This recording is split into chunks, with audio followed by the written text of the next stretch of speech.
अगर तुम भी आर्टरीज और वेंस में हमेशा कंफ्यूज रहते हो, इस वीडियो के बाद कभी नहीं होगे, ठीक है। सबसे पहले बात करते हैं ये किस टाइप का ब्लड सप्लाई करते हैं, ठीक है।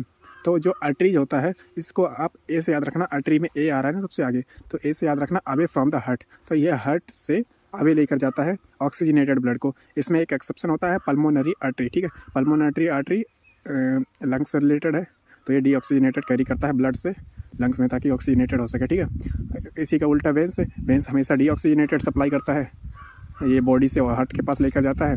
लेकिन इसमें भी एक्सेप्शन है, हार्ट लंग्स से अगर हार्ट में जाएगा तो ऑक्सीजनेटेड रहेगा, तो वेंस ही कैरी करेगा, ठीक है।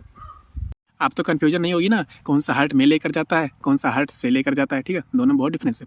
अब बात करते हैं इस ल्यूमन की। आर्टरीज का ल्यूमन जो होता है पतला होता है, क्यों? वेंस का जो ल्यूमन होता है वो मोटा होता है, वो क्यों?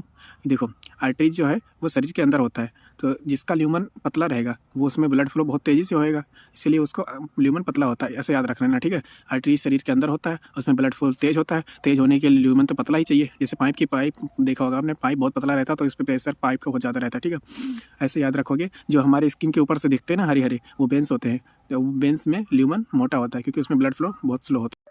और हाँ, अगर आपको ये भी याद रखना है कि किस में वाल्व प्रेजेंट होता है किस में वाल्व एब्सेंट होता है, तो देखो वी से वेंस होता है और वी से वाल्व होता है, तो वो वेंस में वाल्व प्रेजेंट होता है, ऐसे याद रख लो। और ट्रीज में ए से एब्सेंट होता है, ठीक है। आई थिंक सारी कन्फ्यूजन दूर हो गई होगी। मिलते हैं नेक्स्ट वीडियो में, ठीक है।